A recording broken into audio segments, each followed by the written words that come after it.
ఓం నమో భగవతే వాసుదేవాయ. ఓం నమో భగవతే వాసుదేవాయ. ఓం నమో భగవతే వాసుదేవాయ. హరే కృష్ణ. ఈరోజు మనము శ్రీమద్ భాగవతం మొదటి స్కందము 9వ అధ్యాయం మనం ఈరోజు డిస్కస్ చేద్దాం. పోయినసారి మనం ఇదే 9వ అధ్యాయము భీష్మాచార్యుల ఉపదేశాలు, మహారాజు యుధిష్ఠిరులకు ఇచ్చిన ఉపదేశాల గురించి మనం విన్నాం. రాజధర్మం, మానవ ధర్మం, మనుషులు ఎలాగుండాలి, వాటి గురించి అంతా మనము తెలుసు. ఈరోజు భీష్మాచార్యులు ఆయన చివరి సమయంలో ఆయన దేహాన్ని ఎలా త్యజించారు. సో చివరి క్షణంలో శ్రీకృష్ణుని స్మరిస్తూ దేహాన్ని ఎలా త్యజించారు, మన దేహ త్యాగం చేసే విధానంలో ఒక బెస్ట్ ఎగ్జాంపుల్ గా భీష్మాచార్యులు ఉన్నారనమాట. సో ఎగ్జాంపుల్ ఈరోజు మనం ఈరోజు తెలుసుకుంటాం. భీష్మాచార్యులు ఆయన చివరి క్షణంలో భగవంతుని తలుచుకుంటూ ఆయన స్వయాన సాక్షాత్ కృష్ణుని చూస్తూ ఆయన శరీరాన్ని ఆయన విడిచిపెట్టారు. సో అది ఎలా జరిగింది అనే విషయం ఈరోజు మనం తెలుసుకుందాం.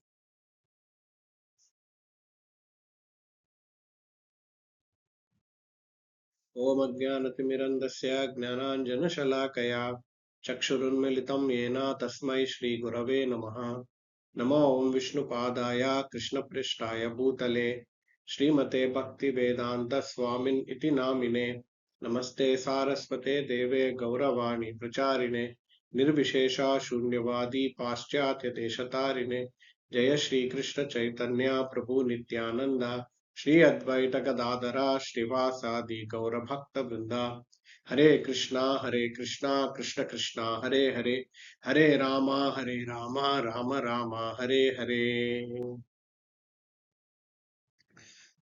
సో భీష్మాచార్యులు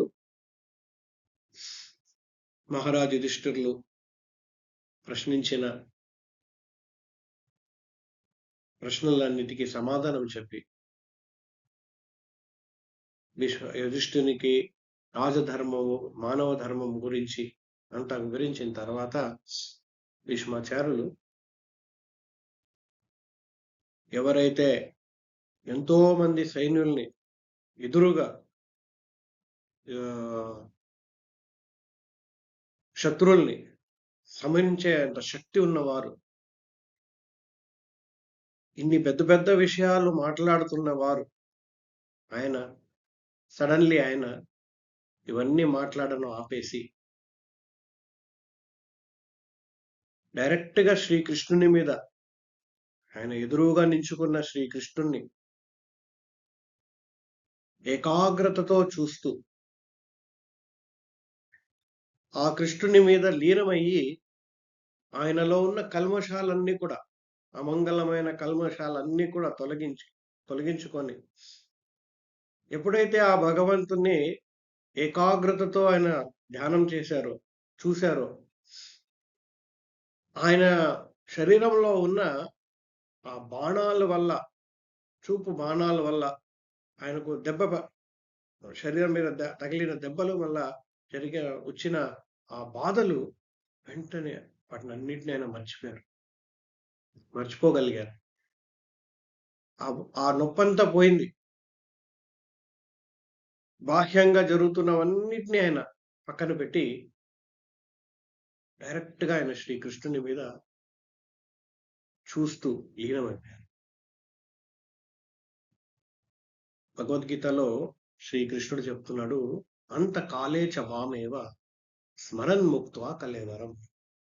అంత్యకాలే, చనిపోయే సమయంలో స్మరన్ ముక్త్వా, భగవంతుని స్మరిస్తూ మనం చనిపోతే అది పర్ఫెక్షన్ ఆఫ్ లైఫ్, మానవ జన్మ సార్థకం అయ్యింది అనేదానికి చివరి క్షణంలో శ్రీకృష్ణుణ్ణి తలుచుకుంటూ చనిపోవడం. దానికి నిదర్శన బెస్ట్ ఎగ్జాంపుల్ ఇక్కడ భీష్మాచార్యులు. భీష్మాచార్యుడు శ్రీకృష్ణుని అనుగ్రహంతో శ్రీకృష్ణుని ముందు పెట్టుకొని శ్రీకృష్ణుని స్మరిస్తూ చూస్తూ ఆయన తన దేహాన్ని త్యజించారు.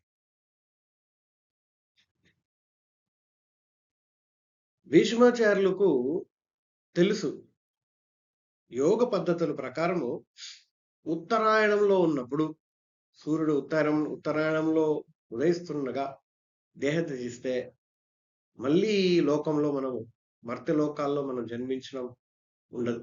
డైరెక్ట్ గా వారు వైకుంఠానికి వెళ్ళిపోతారు. సో ఇక్కడ భీష్మాచార్యులు ఆయన మాట్లాడుతుండగా ఆయన చూశారు, సూర్యుడు ఉదయించాడు. ఉత్తరాయణ దుఃఖంలో ఉదయించడం అంటే సంక్రాంతి ఫస్ట్ డే ఉత్తరాయణం మొదలవుతుంది. ఆ ఉత్తరాయణంలో సూర్యుడు ఉదయించినప్పుడు ఇదే ఒక మంగళమైన సమయము దేహాన్ని త్యజించడం అని చూసి ఆయన వెంటనే శ్రీకృష్ణుని మీద ధ్యానం చేయటం మొదలుపెట్టారు. యాక్చువల్లీ ఈ పద్ధతి పురాతన కాలంలో ఇలాంటి సమయంలో దేహాన్ని త్యజిస్తే వైకుంఠాన్ని చేరతాం అనేది అందరికీ తెలుసు. అందుకనే యోగులందరూ కూడా వారి యోగాభ్యాసంతో వారి శరీరంలో ఉన్న ఆత్మను మొత్తం అంతా కంట్రోల్ చేస్తారు. ఏ సమయంలో వాళ్ళ దేహాన్ని త్యజించాలి అనే శక్తిని వాళ్ళు పొందుతారు. కానీ భీష్మాచార్యులకు అంత టెక్నిక్ అవసరం లేదు. ఎందుకంటే ఆయన మహాభక్తుడు. ఆయన ఏ సమయంలో చనిపోయినా దేహాన్ని త్యజించిన భగవంతుడు ఆయన వెంటనే వైకుంఠాన్ని తీసుకెళ్తారు. సో భక్తులకి ఆ ఫియర్, ఆ భయం ఉండదు. ఈ సమయంలో చనిపోవాలా, ఆ సమయంలో చనిపోవాలా అనే ఆలోచన వాళ్ళకి అవసరం లే. వాళ్ళ ఆలోచనలంతా కూడా శ్రీకృష్ణుని సేవ ఎలా చేయాలి అనేది. కానీ ఇక్కడ భీష్మాచార్యులకి ఇది తెలిసిన ఇటువంటి సమయంలో ఆయన ఆ సమయం గురించి పట్టించుకోవట్లేదు. కానీ భీష్మాచార్యులు భగవంతుని స్మరణం గురించి ఆయన మాట్లాడుతున్నారు. భగవద్గీతలో కూడా శ్రీకృష్ణుడు ఇదే చెప్తున్నాడు. యోగ పద్ధతుల ద్వారా ఆ శుభమైన సమయంలో దేహాన్ని ఎలా త్యజించాలి దాని గురించి చెప్పాడు. కానీ చివరికి శ్రీకృష్ణుడు 8వ అధ్యాయంలో చెప్తున్నాడు, నా భక్తులకి వారు అనన్యమైన భక్తి చేస్తున్నారు కాబట్టి వాళ్ళని నేను స్వయాన భగవద్ధామానికి తీసుకెళ్తాను. సో ఇక్కడ భీష్మాచార్యులు ఆ శుభమైన సమయము చిందే కానీ ఆయన ఇంపార్టెన్స్ దానికి ఇవ్వట్లేదు. ఆయన ఇంపార్టెన్స్ శ్రీకృష్ణుని స్మరణం, శ్రీకృష్ణుని ధ్యానం చేస్తుంది. సో అలాగా భీష్మాచార్యులు ఆయన వెంటనే మాట్లాడడం ఆపేసి, ఆ శుభమైన సమయం వచ్చింది కాబట్టి ఆయన ఆపేసి వెంటనే ఆయన భగవంతుని మీద ధ్యానం చేస్తూ భగవంతుని సాక్షాత్తుగా ఎదురుగా చూస్తూ భగవంతునికి కొన్ని ప్రార్థనలు ఆయన చేస్తారు. అద్భుతమైన ప్రార్థనలు. అది మనం ఈరోజు తెలుసుకుందాం.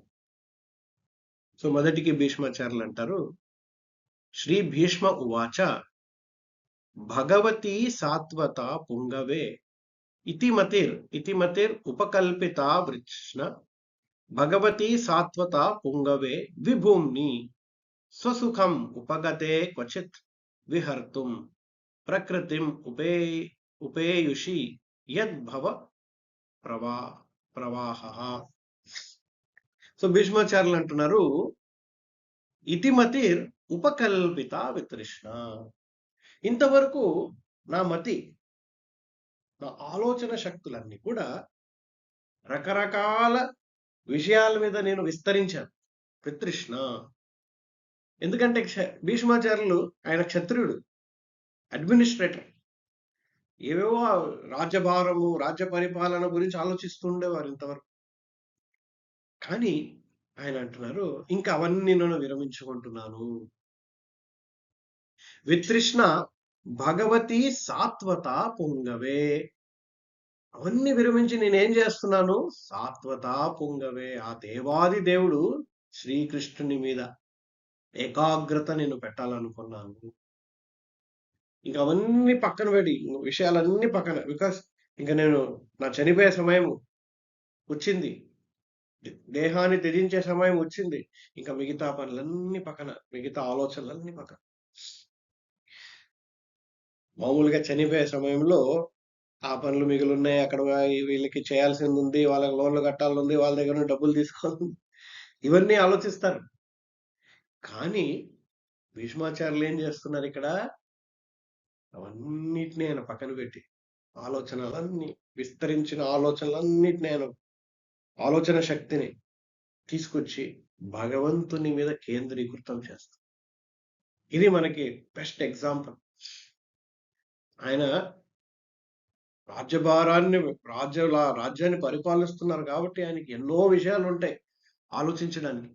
కానీ ఈ సమయంలో మానవ జన్మాన్ని సార్థకం చేసుకోవాలంటే చనిపోయే సమయంలో అంత్యకాలే చ మామేవ అవన్నిటిని మనం విస్తరించిన ఆలోచన శక్తిని అన్నిటిని మనం తీసుకొచ్చి భగవంతుని మీద కేంద్రీకృతం చేయాలి.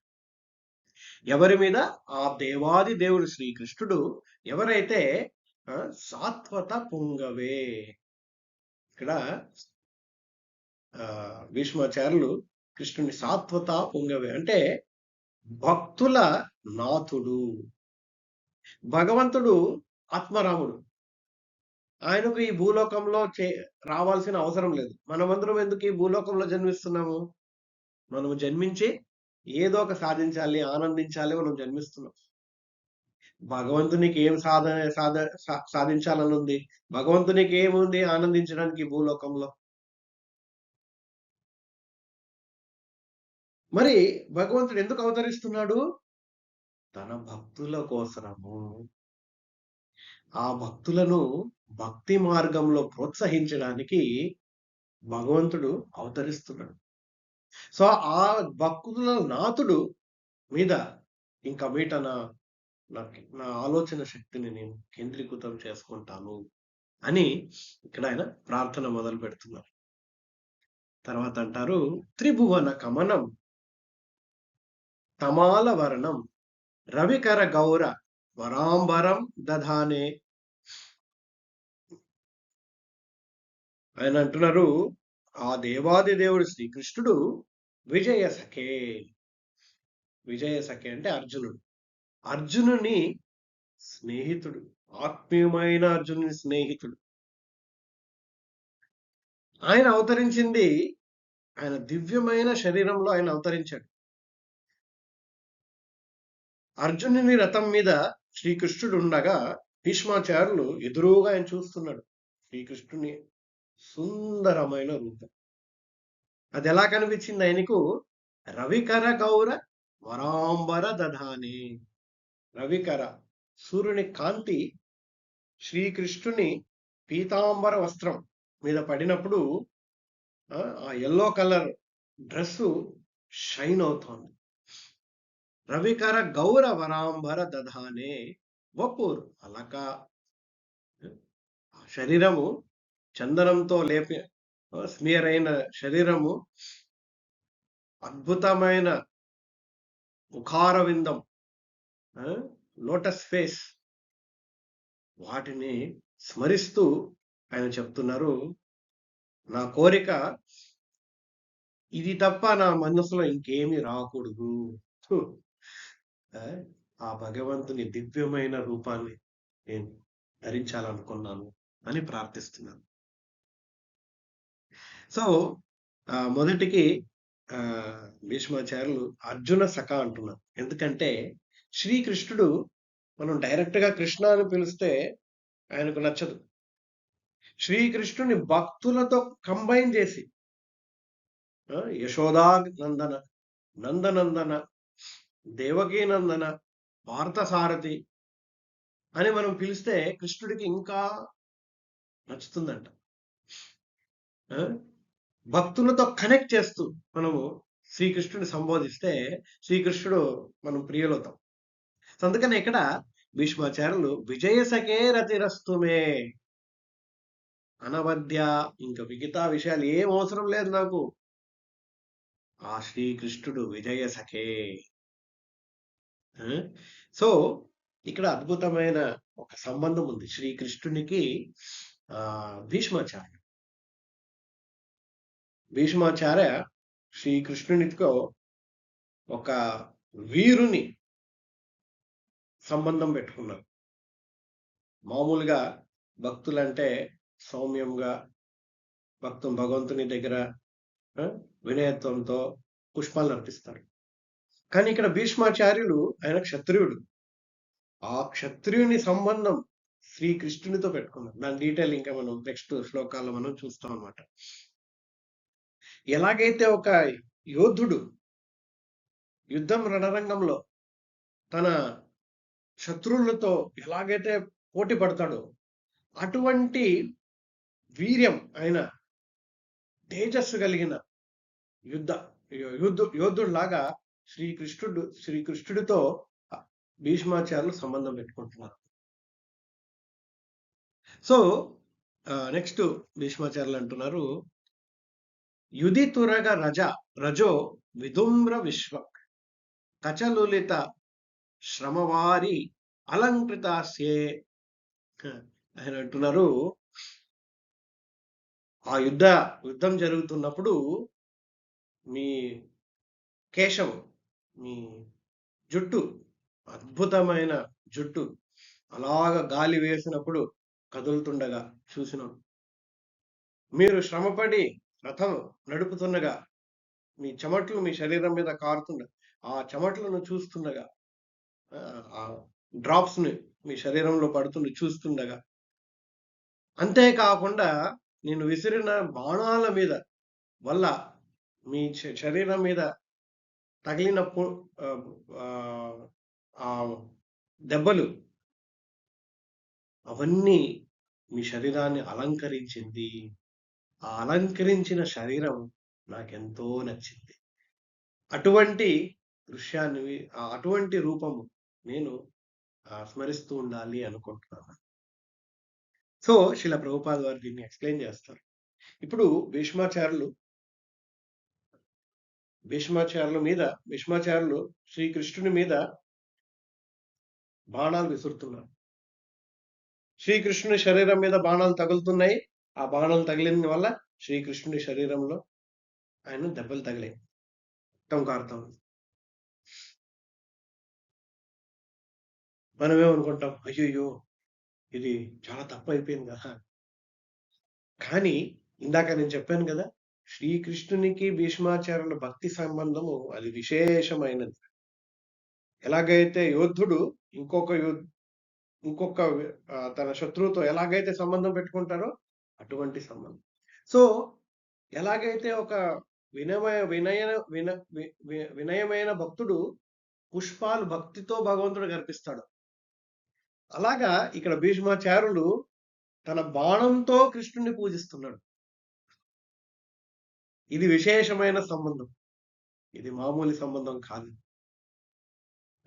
భగవంతునితో సేవ పుష్పాలతోనే కాదు, బాణాలతో కూడా శత్రువుగా కూడా సేవించగలము అనేది మనం ఇక్కడ తెలుసు. అఫ్ కోర్స్ మనం రేపటి నుంచి బాణాలు తీసుకొని కృష్ణాని ఇంకా భీష్మాచార్యుల అలా కాదు, అది గురుగారు చెప్పిన సేవ ప్రకారం మనం చేయాలి. సో ఇక్కడ భీష్మాచార్యునికి శ్రీకృష్ణునికి ఉన్న సంబంధం ఏంటి? భీష్మాచార్యులు ఆయన విసురుతున్న బాణంతో శ్రీకృష్ణునికి పుష్పార్చనం చేస్తారు.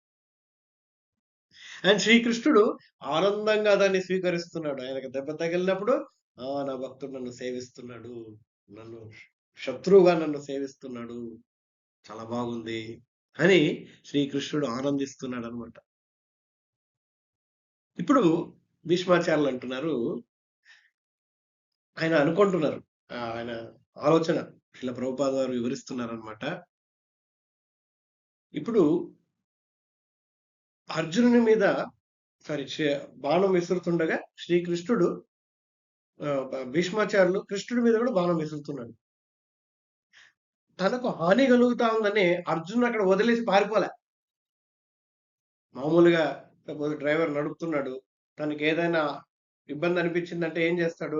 బండి ఆపేసి పారిపోతాడు. శ్రీకృష్ణుడు అలా చేయలే. అంతేకాకుండా ఇప్పుడు ఆ రోజు భీష్మాచార్యులు అన్ని బాణాలు కృష్ణుడి మీద విసిరాడు, అన్ని దెబ్బలు కృష్ణుడికి తగిలాయి అని శ్రీకృష్ణుడు ఇప్పుడు రివెంజ్ తీసుకొని నేను భీష్మాచార్యులు చనిపోతుండగా నేను వెళ్ళను అనుకోవట్లేదు. భీష్మాచార్యులకి దర్శనం ఇవ్వటానికి ఆయనే స్వయం ఇచ్చాడు. ఇది భగవంతునికి భక్తుల మధ్యలో ఉన్న అపారమైన సంబంధం. ఒకవైపేమో అర్జునుడు కాపాడుతున్నాడు కృష్ణుడు, అర్జునుడి కాపాడడంలో భీష్మాచార్యులు తనకి దెబ్బ తీసిన శ్రీకృష్ణుడు పారిపోవట్లే, అక్కడ అర్జునుడిని కాపాడుతున్నాడు. ఇటువైపు భీష్మాచార్యులు తన భక్తుడు, ఆ భక్తుడు శ్రీకృష్ణుడి మీద బాణం విసిరి శ్రీకృష్ణుడి శరీరంలో దెబ్బలు తగిలాయి. కానీ కృష్ణుడు ఆయన అపారమైన కరుణతో భీష్మాచార్యుల దగ్గరికి వెళ్ళి ఆయన చనిపోయే సమయంలో ఆయనకు దర్శనం ఇచ్చి ఆయన జీవిత సార్థకం చేయటంకి ఆయన సహాయపడుతుంది. అంటే భీష్మాచార్యులకు శ్రీకృష్ణునికి మధ్యలో ఉన్న సంబంధము అది ఫైటింగ్, అది అది ఎనిమి కాదు. ఒక నాస్తికుడు గాన దీన్ని చూశారంటే, అయ్యా భీష్మాచార్య శ్రీకృష్ణుడిని ఆయన ఆయన బాణాలు విసిరి ఆయన దెబ్బతీశాడు అంటే వారిద్దరికి పడట్లేదు కాదు. వారిద్దరికి పడకపోయినప్పుడు శ్రీకృష్ణుడు ఎందుకు ఇక్కడ భీష్మాచార్యునికి దర్శనం ఇవ్వడానికి వచ్చారు? భీష్మాచార్యులు ఆయన కృష్ణుడిని చూడడానికి వెళ్ళలేడు కాబట్టి శ్రీకృష్ణుడే స్వయాన భీష్మాచార్యులను దర్శనం ఇవ్వడానికి వచ్చారు. అంటే భీష్మాచార్యులకి కృష్ణునికి మధ్యలో ఎంత ప్రేమ ఉంది మనం తెలుసుకోగలం. అపారమైన ప్రేమ. శిల ప్రభుపాద వారు ఇంకొక విషయం చెప్తారు. ఏంటంటే సో ప్రభుపాద వారు ఏం చెప్తున్నారంటే, ఎప్పుడైతే శ్రీకృష్ణుడు భీష్మాచార్యుల మీద కోపంతో ఆయన రథ చక్రాన్ని తీసుకొని భీష్మాచార్యుల్ని కొట్టడానికి ఆయన వెళ్తుండగా అర్జునుడు పట్టుకుంటున్నాడు, కృష్ణ వద్దు వద్దు అని. ఆచార్యులు విశ్వనాథ్ చక్రవర్తి ఠాకూర్లు దీన్ని ఎలా ఎక్స్ప్లెయిన్ చేస్తున్నారంటే, ఒక లవరు ఇంకొక లవర్ దగ్గరకు వెళ్తుండగా తల్లిదండ్రులు వాళ్ళు ఆపుతారు, వెళ్ళొద్దు అని. కానీ ప్రేమాభిమానంతో ఆ లవర్ అతని దగ్గర ఫోర్స్ఫుల్ గా వెళ్తాడు. అలాగనే శ్రీకృష్ణుడు తన రథచక్రాన్ని తీసుకొని భీష్మాచార్యుల మీద కొట్టడానికి ఆయన వెళ్తుండగా అర్జునుడు ఆదుకుంటున్నాడు. యాక్చువల్లీ అది శ్రీకృష్ణుని ప్రేమ భీష్మాచార్యుల మీద చూపిస్తున్నాడు. సో నాస్తికులకి విడంబనం అంటే ఇది చాలా ఆశ్చర్యమైన విషయం, ఇది ఎలా ప్రేమ అవుతుంది అని. కానీ భక్తిలో ఇది ఒక అద్భుతమైన, భక్తునికి భక్తుల ఉన్న అనుబంధం విశేషమైనది. ఎస్పెషల్లీ భీష్మాచార్యులు శ్రీకృష్ణునికి మధ్యలో ఉన్న విశేషమైన సంబంధం. సో ఆ కృష్ణుని శరీరం మీద దెబ్బ తగులుతూ ఉంది. యాక్చువల్లీ శ్రీకృష్ణుని శరీరం సచ్చిదానందం. మన శరీరంలో దెబ్బ తగిలింది అనుకోండి మనకి నొప్పి వస్తుంది. కానీ శ్రీకృష్ణుని శరీరంలో నరాలు, కపాపిత్త, వాయువు, రక్తం అలాంటిది ఏం లేదు. అది సచ్చిదానంద రూపం. అది దాంట్లో నొప్పులు అటువంటి మానవ శరీరంలో వచ్చే అనుభవాలు దాంట్లో ఉండవు. సో యాక్చువల్లీ భీష్మాచార్యులు శ్రీకృష్ణునికి ఆయన బాణం విసిరి ఆయనకు హాని కలిగించలేదు, ఎందుకంటే శ్రీకృష్ణుని శరీరం సచ్చిదానందం. కానీ భక్తితో భీష్మాచార్యులు శ్రీకృష్ణునికి ఎలాగైతే పుష్పాలు అర్పిస్తారో ఆయన బాణాలు అర్పిస్తున్నారు. సో ఇది చాలా విశేషమైన సంబంధం. మన ఆచారాల మూలకంగా మనం తెలుసుకోలేదంటే మనం ఏమనుకుంటాము, ఇదంతా కూడా శ్రీకృష్ణునికి అలాగే భీష్మాచార్యుల మధ్యలో ఏదో ఫైటింగ్ జరుగుతా ఉంది, ఏదో ఎనిమిటీ ఉంది, వైర్యం ఉంది మనకు అనుకుంటాం. కాదు, యాక్చువల్లీ ఇది ఉత్తమమైన భక్తి. తర్వాత భీష్మాచార్యులు అంటున్నారు, సపది సఖి వచో నిశమ్య మధ్యే నిజ పరయోర్ బలయోరథం నివేశ్య స్థితవతి పర సైన్యకాయుర్ అక్ష్ణ ఋతవతి పార్థ సఖే రతిర్ మమాస్తు. ఇక్కడ విశ్వాచార్యులు అంటున్నారు, సపది సఖి వచో నిశమ్య మధ్యే. సపది సఖి, అర్జునుడు శ్రీకృష్ణుని ఫ్రెండ్. ఆ అర్జునుడు శ్రీకృష్ణుణ్ణి ఆదేశించాడు, కృష్ణ నా రథాన్ని మధ్యలో రథాన్ని యుద్ధం మధ్యలో తీసుకెళ్ళు, రణరంగం మధ్యలో రథం స్థాపయమే అచ్యుత. అండ్ శ్రీకృష్ణుడు తన సేవకుడిలాగా ఓకే అర్జున అని తీసుకెళ్ళాడు. ఆ దృశ్యాన్ని గుర్తు చేసుకుంటున్నాడు భీష్మాచార్యుడు. అలాగా శ్రీకృష్ణుడు అలా చేసి ఏం చేశారు, మృతవతి పార్థసకే రతిర్మమాస్తు. ఆ భగవంతుడు పార్థ అర్జునుని మాట విని రథాన్ని మధ్యలో తీసుకెళ్లాడు. మృతవతి తన శత్రువుల అర్జునుని శత్రువుల ఆయుష్ని తగ్గించాడు, వారికి చావుకి కారణమయ్యాడు. సో ఇప్పుడు ఇది విన్నప్పుడు మనం ఏమనుకుంటాము, ఓ శ్రీకృష్ణుడు పక్షపాతం చేశాడు, అర్జునుని కాపాడాడు, తన శత్రువులను సంహరించాడు. యాక్చువల్లీ ఆచార్యులు ఏం చెప్తున్నారంటే, శ్రీకృష్ణుడు అర్జునుడిని కాపాడినట్టుగానే కనిపిస్తోంది, కానీ శ్రీకృష్ణుడు తన అర్జునుని శత్రువులకు కూడా చనిపోయే సమయంలో తన దర్శనం ఇచ్చి వారందరికీ ముక్తిని లభించాడు. సో శ్రీకృష్ణుడితో మనం ఎలాంటి కనెక్షన్ పొందినా మనకు ఆల్వేస్ మంచిదే జరుగుతుంది. అర్జునునికి స్నేహభావంతో తనను కాపాడినట్టుగా కనిపిస్తుండగా, ఎదురుగా ఉన్న శత్రువులని శ్రీకృష్ణుడు సంహరిస్తుండగా కనిపిస్తుండగా, కానీ అర్జునునికి ఎలాగైతే ముక్తి లభిస్తుందో తన శత్రువులందరికీ కూడా శ్రీకృష్ణుని చూస్తుండగా చనిపోయారు కాబట్టి వాళ్ళందరూ కూడా ముక్తి లభిస్తుంది. ఇది అద్భుతమైన శ్రీకృష్ణుని కరుణ అన్నమాట. సో భగవంతుడు అందరికీ మేలే చేయగలడు, ఎవ్వరికి హాని చేయలేరు భగవంతుడు. తర్వాత భీష్మాచార్యులు అంటారు, వ్యవహిత ప్రితన ముఖం నిరీక్ష స్వజనవధా విముఖస్య దోషబుద్ధ్య. అర్జునుడు యుద్ధ రణరంగంలో మొదటికి శ్రీకృష్ణుని రథాన్ని రణరంగం మధ్యలో తీసుకెళ్ళమన్నాడు, కానీ వెంటనే దోషబుద్ధ్య తన బుద్ధి కలత చెందింది. యుద్ధానికి వచ్చిన వాడు అర్జునుడు ఇప్పుడు చెప్తున్నాడు, కృష్ణ నేను యుద్ధం చేయను. ఎందుకు? అక్కడ ఉన్న వాళ్ళు నా బంధువులు, నా బాంధవులు, నా మిత్రులు, వారితో నేను ఎలా యుద్ధం చేయను? అప్పుడు ఆ దేవాది దేవుడు శ్రీకృష్ణుడు అర్జునునికి అద్భుతమైన దివ్యమైన ఉపదేశాలు భగవద్గీత రూపంలో ఆయనకి ఇచ్చారు.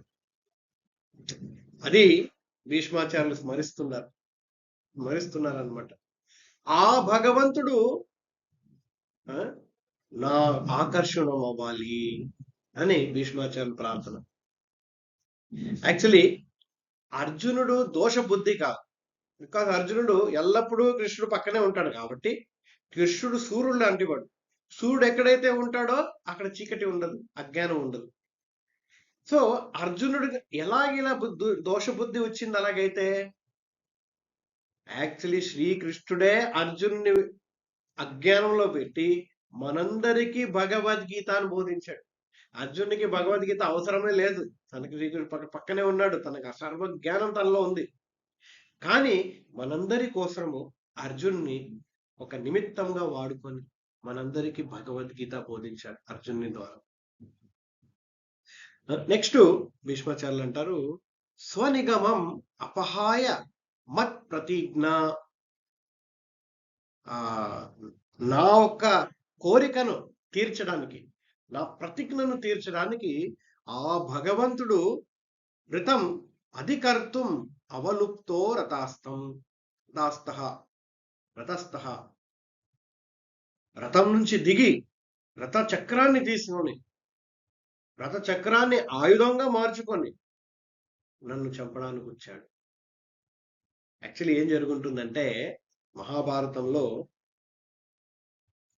యుద్ధం జరిగేటప్పుడు దుర్యోధనుడు వెళ్ళి భీష్మాచార్యులకి వెళ్ళి కంప్లైంట్ చేస్తాడు. తాతగారు, మీరు యుద్ధాన్ని మీరు సంపూర్ణంగా మీ మీ యొక్క బలంతో మీరు యుద్ధం చేయట్లేదు. మీరు గాన నిర్ధారించుకున్నారంటే ఒక్క రోజులోనే యుద్ధాన్ని మీరు అయిపోగొట్టగలరు. కానీ మీరు మొత్తం బలం మీరు వాడట్లేదు. కాబట్టి ఇన్ని రోజులు ఈ యుద్ధం జరుగుతా ఉంది. ఒక క్షత్రునికి తను సరిగ్గా యుద్ధం చేయట్లేదు అనేది ఒక పెద్ద అవమానం. తను సహించలేడు. సో ఆ రోజు భీష్మాచార్యులు ఆయన ప్రతిజ్ఞ తీసుకుంటారు. నెక్స్ట్ డే ఈ 5 బాణాలు 5 పాండవుల్ని నేను సంహరిస్తాను, వధిస్తాను.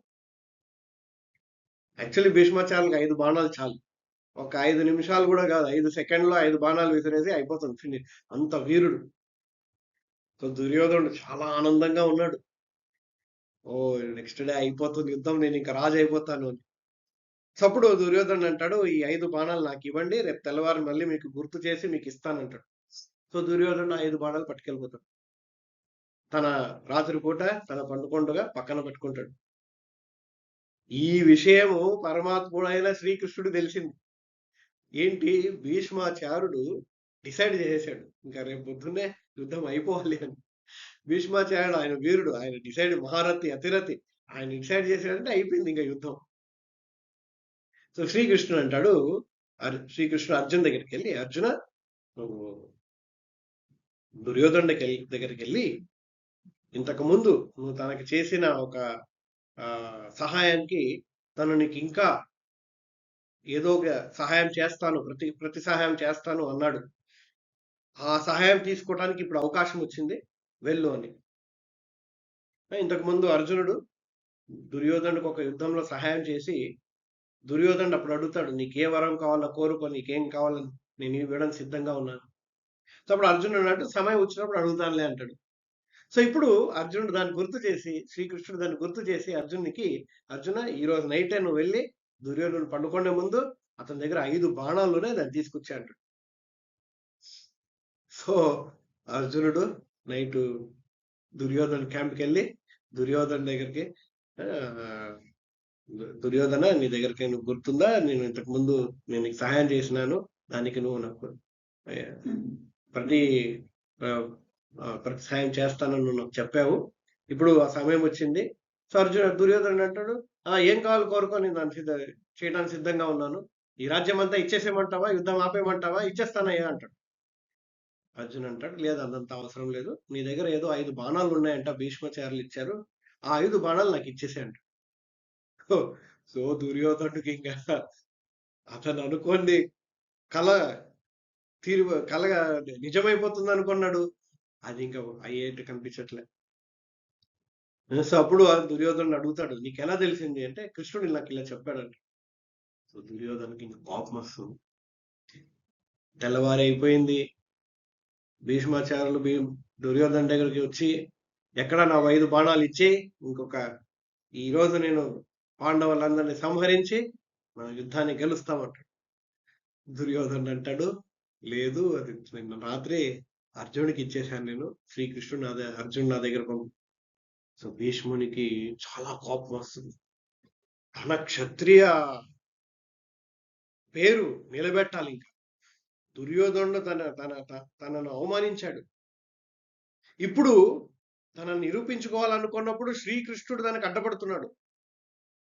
అందుకనే భీష్మాచార్యులు కోపం వచ్చి ఆయన రోజు ప్రతిజ్ఞ తీసుకుంటారు, ఈ రోజు అర్జున చనిపోవాలి, లేదా శ్రీకృష్ణుడు తన తీసుకున్న ప్రతిజ్ఞ, శ్రీకృష్ణుడు ఏం ప్రతిజ్ఞ తీసుకున్నాడు, తన ఆయుధాన్ని వెతుక్కోవడం అని, ఆ ఆయుధాన్ని తను వెతుకునేట్టు నేను చేస్తాను. అర్జునుడు చనిపోవాలి, లేదా శ్రీకృష్ణుడు తన నా ప్రతిజ్ఞను శ్రీకృష్ణుడు భంగం చేస్తే నేను శ్రీకృష్ణుడి ప్రతిజ్ఞను భంగం చేస్తాను, లేదంటే అర్జునుడు చనిపోవాలి. సో విభత్సమైన యుద్ధం భీష్మాచార్యులు మొదలు పెడతారు. అర్జునుని ఉన్న చుట్టూ ఉన్న సైనికులు, తన రక్షణ కలిగించిన సైనికులు అందరినీ పడగొడుతూ భీష్మాచార్యులు అర్జునుని ముందుకు వస్తాడు. శ్రీకృష్ణుడు చూస్తున్నాడు, మొదటికి అర్జునుడు భీష్మాచార్యులు యుద్ధం చేస్తుండగా అర్జునుని రథం మీద దెబ్బతీసి రథం పడిపోతుంది కిందికి. ఇంకా చివరి బాణం భీష్మాచార్యులు తీసుకున్నాడు, అర్జునుని మీద దాడి చేయాలనుకుని. ఆ బాణంతో అర్జునుడు ఇంకా చనిపోవాలి. అప్పుడు శ్రీకృష్ణుడికి కోపం వస్తుంది భీష్మాచార్యుల మీద. తను ఆ రథ చక్రాన్ని తీసుకొని భీష్మాచార్యులను చంపడానికి తను వెళ్తాడు. యాక్చువల్లీ శ్రీకృష్ణుడు యుద్ధం చేసే ముందు, యుద్ధం జరిగే ముందు ఆయన ప్రామిస్ చేశారు, నేను యుద్ధంలో ఆయుధాన్ని ఎత్తుకోను. కానీ ఇప్పుడు శ్రీకృష్ణుడు తన ప్రతిజ్ఞను తను వదిలేసి, భంగం చేసి, ఇప్పుడు ఆయుధాన్ని తీసుకొని భీష్మాచార్యుల మీద దాడి చేస్తాడు. ఎందుకని? ఇటువైపు అర్జునుడిని తను కాపాడుకోవాలి, అది ఇంపార్టెంట్. తన ప్రతిజ్ఞ ఇంపార్టెంట్ కాదు శ్రీకృష్ణునికి. ఇంకోవైపు భీష్మాచార్యులు ప్రతిజ్ఞ తీసుకున్నాడు, ఆ ప్రతిజ్ఞ కూడా పూర్తి అవ్వాలి. అందుకనే ఇక్కడ భీష్మాచార్యులు చెప్తున్నారు, స్వనిగమం అపహాయ మత్ ప్రతిజ్ఞం. నా ప్రతిజ్ఞను కాపాడడానికి స్వామి మీ ప్రతిజ్ఞను మీరు భంగం చేసుకున్నారు. అది అపారమైన ప్రేమ కృష్ణునిది. తన పేరు పోయినా పర్లే. ఇప్పుడు ఎవరైనా కూడా ఏం మాట్లాడుకుంటారు, శ్రీకృష్ణుడు ఆయన ఏ మాట ఇచ్చినా నిలబడ్డు, భీష్మ యుద్ధంలో నేను ఆయుధం పట్టుకుని అన్నాడు, పట్టేశాడు ఆయన అనే. అది శత్రునికి అవమానం. అది శ్రీకృష్ణుడు నా భక్తుడిని నేను కాపాడాలి, భక్తుని మానాన్ని నేను కాపాడాలి. అటువైపు భీష్మాచార్యులు మానాన్ని కాపాడుతున్నాడు, ఇటువైపు అర్జునుని జీవితాన్ని భీష్మాచార్యులు కాపాడుతున్నాడు. అందుకని ఇక్కడ భీష్మాచార్యులు దాన్ని గుర్తు చేసి, నా ప్రతిజ్ఞను ఆ భగవంతుడు కాపాడాడు, తన ప్రతిజ్ఞను భంగం చేసుకొని అర్జునుని తను కాపాడాడు. సో ఇది అద్భుతమైన సంబంధం శ్రీకృష్ణునికి భీష్మాచార్యుల మధ్య.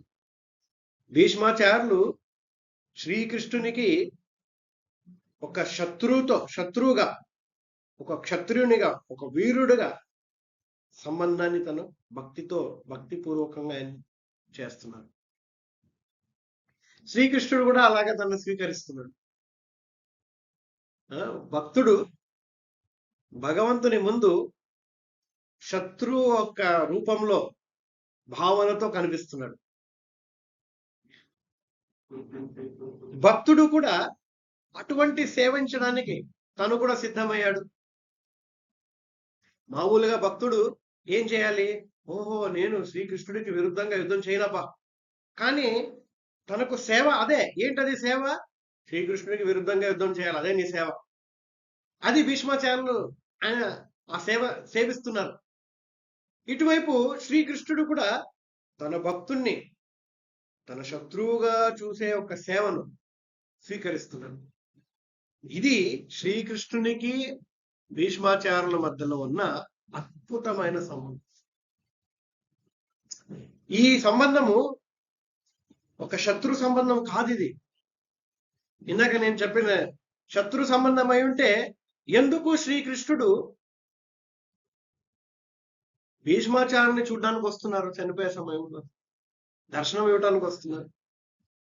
అంతేకాకుండా నెక్స్ట్ శ్లోకంలో ఇక్కడ భీష్మాచార్యులు చెప్తున్నారు, శీత విషిక హతో విస్తీర్ణ తం సహా. ఇక్కడ భీష్మాచార్యులు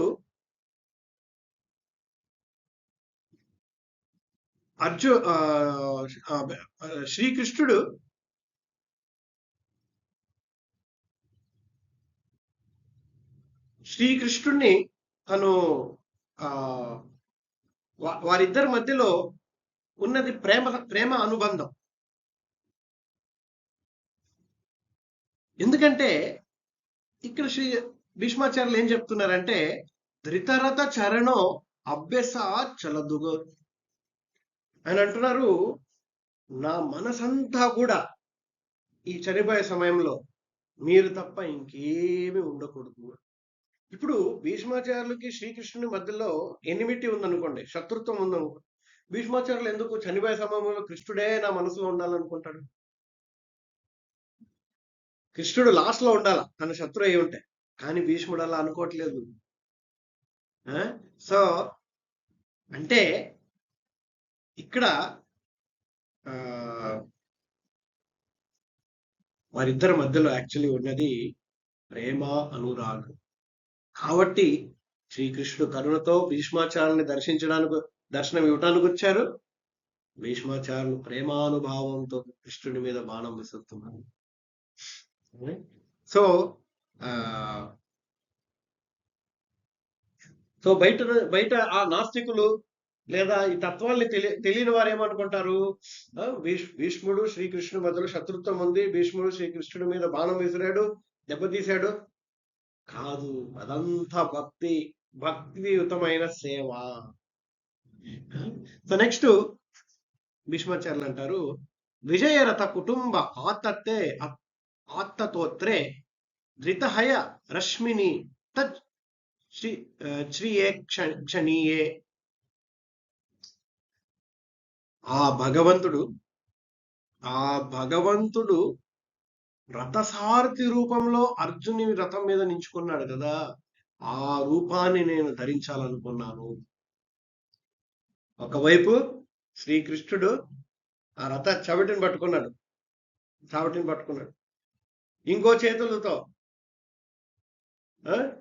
తన రథ పట్టాన్ని పట్టుకున్నాడు. అండ్ పీతర వస్త్ర ధరించి ఆ నీల మేఘ శ్యామ కృష్ణుణ్ణి భీష్మాచార్యులు ఎదురుగా చూస్తున్నాడు. శ్రీ భీష్మాచార్యులు ఆ రూపాన్ని ఎవరెవరైతే చూశారో వారందరికీ మోక్షం లభించింది. నాకు కూడా ఆ రూపాన్ని నేను నా మనసులో అంతా ధరించి నేను కూడా ముక్తి పొందాలని కోరుతున్నాను అని భీష్మాచార్యులు చెప్పు.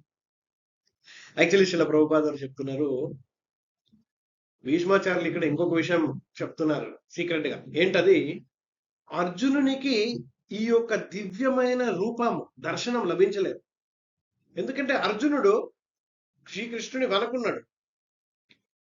శ్రీకృష్ణుని ముందు ఎవరైతే ఉన్నారో వాళ్ళందరూ ఆ దివ్యమైన భారత సారథి రూపాన్ని చూడగలుగుతున్నారు, ఎస్పెషల్లీ భీష్మాచార్యులు.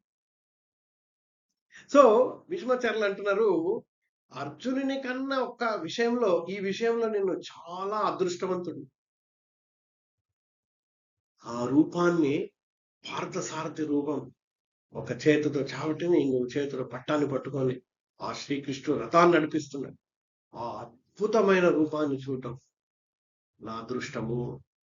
అదే రూపాన్ని నేను చూడదలుచుకుంటున్నాను, కంటిన్యూస్ గా చూడాలనుకుంటున్నాను అని ప్రార్థిస్తున్నాడు. సో నెక్స్ట్ భీష్మాచార్యులు చెప్తారు,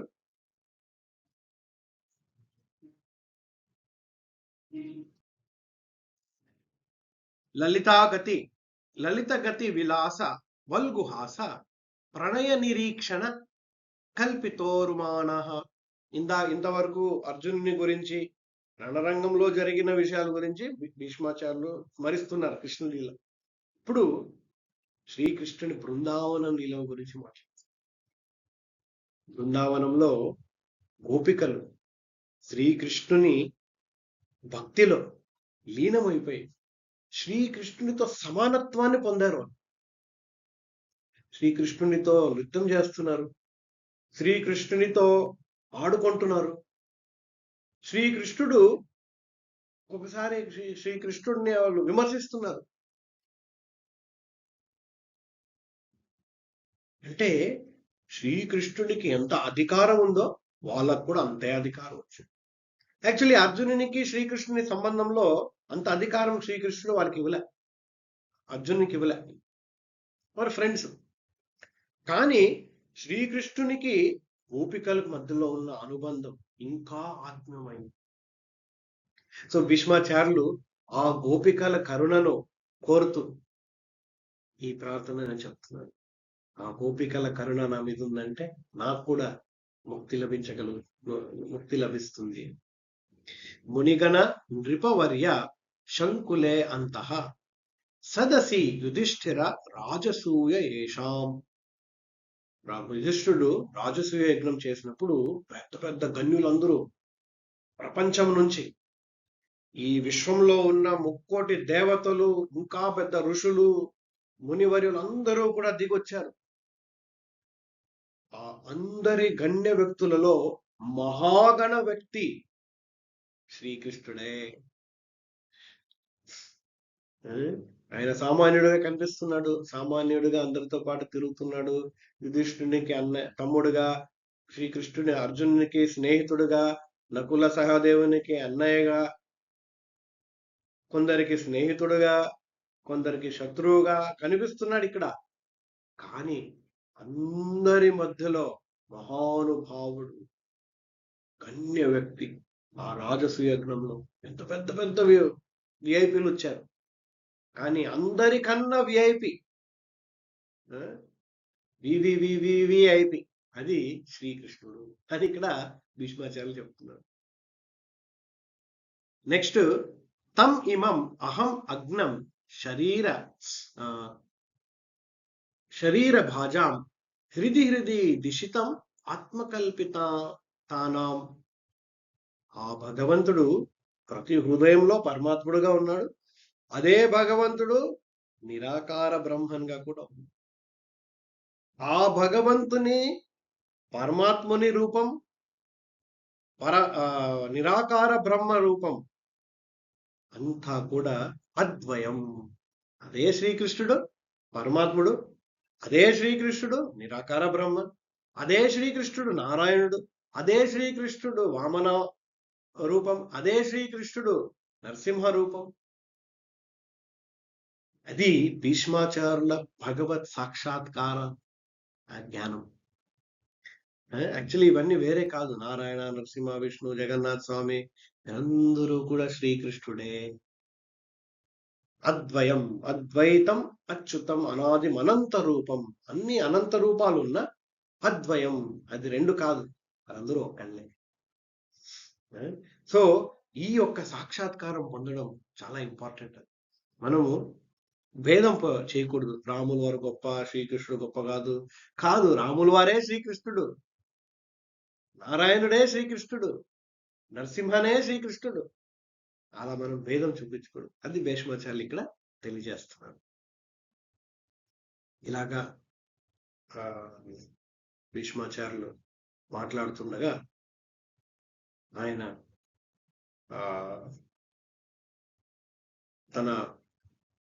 తన మనసు, తన వాక్, మాటలు, తన దృష్టి, తన సంపూర్ణ ఇంద్రియాలు శ్రీకృష్ణుని మీద కేంద్రీకృతం చేసి తన చివరి ఊపిరి తీసుకొని తన దేహాన్ని త్యజించాడు.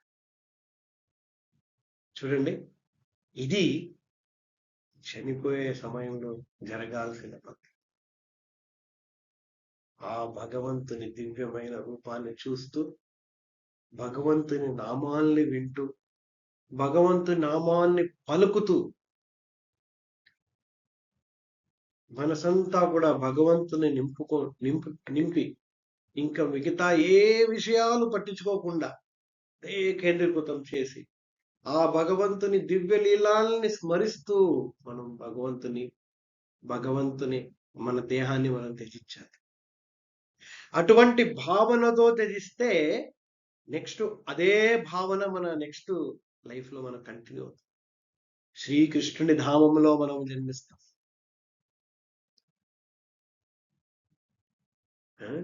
సో శ్రీల ప్రభుపాద వారు చెప్తారు, ఇది భీష్మాచార్యులు పాటించిన పద్ధతి, నిర్వికల్ప సమాధి. ఎక్కడైతే ఒక భక్తుడు శ్రీకృష్ణుని మీద సంపూర్ణంగా లీనమైపోతాడు, తన మనస్సు, బుద్ధి, అహంకారం, తన సర్వ ఇంద్రియాలు అన్నీ కూడా కృష్ణుని మీద లీనమైపోతుంది. అది నిర్వికల్ప సమాధి.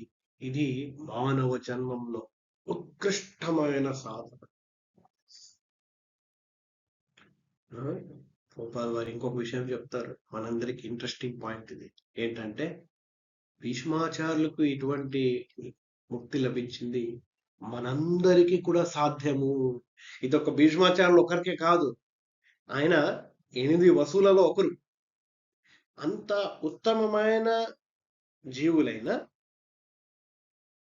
మనమందరము కూడా అటువంటి జీవులు కాకపోయినా నిర్వికల్ప సమాధిని మనమందరము కూడా పొందగలం. ఎలాగా? నవవిధ భక్తి. ఈ నవవిధ భక్తిలో ఏదో ఒక్క ఒక విధిని, శ్రవణం, కీర్తనం, స్మరణం, అర్చనం, వందనం, దాస్యం, పాదసేవనం, ఆత్మ నివేదనం, ఏదో ఒక్క సేవనైనా మనము సంపూర్ణంగా లీనమైపోయామంటే మనమందరము కూడా నిర్వికల్ప సమాధి పొందగలం.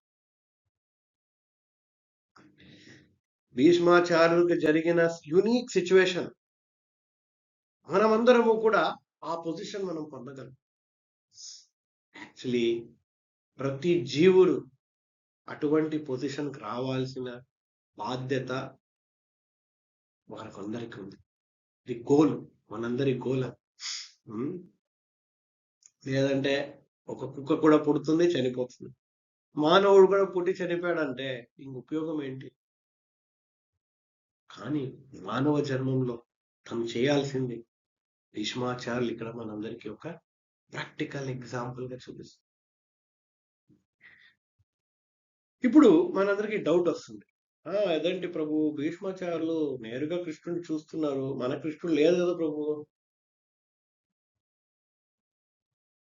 కాదు, ఆచార్యులు చెప్తున్నారు, శ్రీకృష్ణుడు, శ్రీకృష్ణుని నామం, శ్రీకృష్ణుని ఉపదేశాలు అన్ని కూడా సమానమే. సో శ్రీకృష్ణుని నామాన్ని పలుకుతున్నామంటే హరే కృష్ణ కృష్ణ కృష్ణ హరే హరే, హరే రామ్ రామ్ రామ్ హరే హరే, అది కూడా శ్రీకృష్ణుడే. శ్రీకృష్ణుని ఉపదేశాలు మనం వింటున్నాము లేదా స్మరిస్తున్నాము, కూడా శ్రీకృష్ణుడే. సో భీష్మాచార్యులకు దక్కిన ఆ ఒక యూనిక్ ఫెసిలిటీ మనందరికీ, సిమిలర్ ఫెసిలిటీ మనందరికీ లభిస్తుంది. ఆ శ్రీకృష్ణుని నామం, శ్రీకృష్ణుని ఉపదేశాలు. సో ఈ నవవిధ భక్తిని మన గురువు గారు మనకి ఎలా చెప్పారో ఆ విధానంగా మనం పాటిస్తే, శిల ప్రభుపాద వారు చెప్తున్నారు, ఖచ్చితంగా మనమందరము కూడా భీష్మాచార్యుల లాంటి ఉత్తమైన నిర్వికల్ప సమాధిని మనం పొందగలం.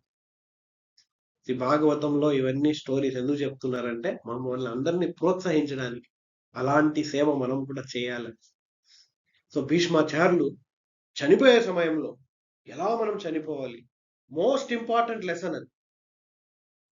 బతకాల్సింది ఎలా ఇంపార్టెంట్ కాదు, అది ఎలాగైనా బతికేస్తారు ఎవరైనా. చనిపోయే సమయంలో ఎలా మనం చనిపోవాలి, మరొక్క జన్మాన్ని మనం ఇంకా హయ్యర్ లెవెల్ గా వెళ్ళాలి, ఏం చేయాలి అనేది. సో ఆర్ట్ ఆఫ్ లివింగ్ కాదు ఇంపార్టెంట్, ఆర్ట్ ఆఫ్ డైయింగ్. కాలేజీలో ఒక పిల్లాడు వెళ్తున్నాడంటే ఎగ్జామ్ ఎలా రాయాలి అనేది ఇంపార్టెంట్, కాలేజీలో ఎలా ఎంజాయ్ చేయాలి కాదు ఇంపార్టెంట్, కాలేజీలో ఎలా బతకాలి కాదు ఇంపార్టెంట్, ఎగ్జామ్లో మనం ఎలా పాస్ అవ్వాలి. అలాగనే జీవితంలో చివరి క్షణంలో మనం ఎలా ఎగ్జామ్ని పాస్ అవ్వాలి, మృత్యుని మనం మనము ఎదుర్కోవాలి, మోస్ట్ ఇంపార్టెంట్ లెసన్ అని మనకు భీష్మాచార్యులు మనకు నేర్పిస్తున్నారు. శిల ప్రభుపాదుల వారు కూడా 1977లో ఆయన 3 నెలల పాటు, చివరి 3 నెలలు ఆయన ఓన్లీ భాగవతాన్ని ప్రవచనం చేస్తూ చేస్తూ చేస్తూ చేస్తూ చివరి ఊపిరి భక్తుల సమక్షంలో హరినామాన్ని వింటూ. మనమందరము కూడా ఇప్పటి నుంచినే అటువంటి ప్రాక్టీస్ చేయాలి. అందుకనే శిల ప్రభుపాద గారు చెప్తారు, ప్రతిరోజు 16 మాలలు, కనిష్టం 16 మాలలు మనం జపించాలి. ఆ జపం అనేది ఏంటి? ఇప్పుడు మనం ఈ రోజు నుంచి ఎందుకు ప్రభు చనిపోయే సమయంలో చేశాం, ఆ ప్రాక్టీస్ ఇప్పుడు లేదంటే చనిపోయే సమయంలో కృష్ణుడు గుర్తురాడు. ఇప్పుడే గుర్తురాలి, ఎప్పుడు చనిపోయే సమయంలో ఎలా గుర్తొస్తుంది? అందుకనే శిల ప్రభుపాద వారికి మనం ఇచ్చిన మాట, 16 మాలలు ప్రతిరోజు నేను జపిస్తాను. ఆ 16 మాలలు జపం అనేది మోస్ట్ ఇంపార్టెంట్ డ్యూటీ ఆ రోజుకి. మిగతావన్నీ మనం పక్కన పెట్టాలి, అది ఇంపార్టెంట్. సో అందరూ కూడా ఈ యొక్క ప్రోత్సాహం మనం తీసుకోండి. Art of dyeing. జీవితం అంతా కూడా ఎలా నేను ఆ చివరి ఎగ్జామ్ రాయాలి అనే మనస్తత్వం పెట్టుకొని మనం మన మన జీవితాన్ని మనం గడపాలి. దానికి ఎగ్జాంపుల్ ఇక్కడ మనం చూస్తున్నాం అనమాట. సో తర్వాత అలా తన చివరి ఊపిరిని ఆయన తీసుకున్న తర్వాత వెంటనే ఆయన భగవద్ధామానికి, ఏ లోకంలో అయితే శ్రీకృష్ణుడు పార్థసారథి రూపంలో ఆయన నివసిస్తున్నాడో ఆ వైకుంఠ ధామానికి భీష్మాచార్యులు ఆయన ముక్తి లభిస్తున్నారు. ఎందుకంటే ఆయనకు పార్థసారథి రూపం ఆయనకు చాలా నచ్చింది. అదే తలుచుకుంటూ ఆయన ఉన్నారు. అర్జునుని ముందు నించుకున్న పార్థసారథిని ఎప్పుడూ ఆయన చూస్తూ ఆ 13 రోజులు ఆనందిస్తున్నారు ఆయన. అదే రూపము ఒక వైకుంఠ లోకంలో ఆ శ్రీకృష్ణుని పార్థసారథి రూపం అక్కడ నివసిస్తుంది. ఆ రూపాన్ని ఆయన నిరంతరంగా సేవించడానికి ఆయన అవకాశం దక్కింది. మనమందరము కూడా భగవంతుని శ్రీకృష్ణుని రూపాన్ని ధరిస్తూ మనం చనిపోయామంటే, ఏ రూపమైతే మనకు చనిపోతుండగా మనం గుర్తు చేసి అదే రూపం సేవించడానికి మరొక్క జన్మలో మనకు అవకాశం వస్తుంది. మరొక్క జన్మ అంటే ఈ మానవ శరీరం కాదు, వైకుంఠ ధామం. సో ఇది బెస్ట్ ఎగ్జాంపుల్ గా మనం ఇక్కడ చూడగలం. తర్వాత భీష్మాచార్యులు అలాగా చివరి ఊపిరి తీసుకున్న వెంటనే దేవతాలోకం నుంచి 3,000,000 దేవతలందరూ మంగళవాద్యాలు, పుష్పవృష్టిలు కురిపించారు. మానవులందరూ కూడా, అక్కడున్న ఋషులందరూ కూడా గొప్ప గొప్పగా భీష్మాచార్యుల గురించి మాట్లాడు. ఒక జీవుడికి ముక్తి లభించడం అనేది అది సామాన్యమైన విషయం కాదు. తర్వాత మహారాజు యుధిష్ఠిరుడు భీష్మాచార్యులకు అంత్యక్రియలు చేసి తన భవనానికి తిరిగి వెళ్ళి ఆ రోజు నుంచి భీష్మాచార్యులు ఇచ్చిన ఉపదేశాల అనుగుణంగా తన రాజ్య పరిపాలన చేయటం మొదలుపెట్టారు. సో భీష్మాచార్యులు మనందరికీ ఎంతో ఒక అద్భుతమైన లెసన్ మనకిచ్చారు. శ్రీల ప్రభుపాద చెప్తారు, ఆర్ట్ ఆఫ్ లివింగ్ కాదు important, art of dyeing important. చనిపోయే సమయంలో ఎలా మనం ఆ చావుని మనం ఎదుర్కోవాలి. మామూలుగా మనం అందరం భయపడతాం చావంటే.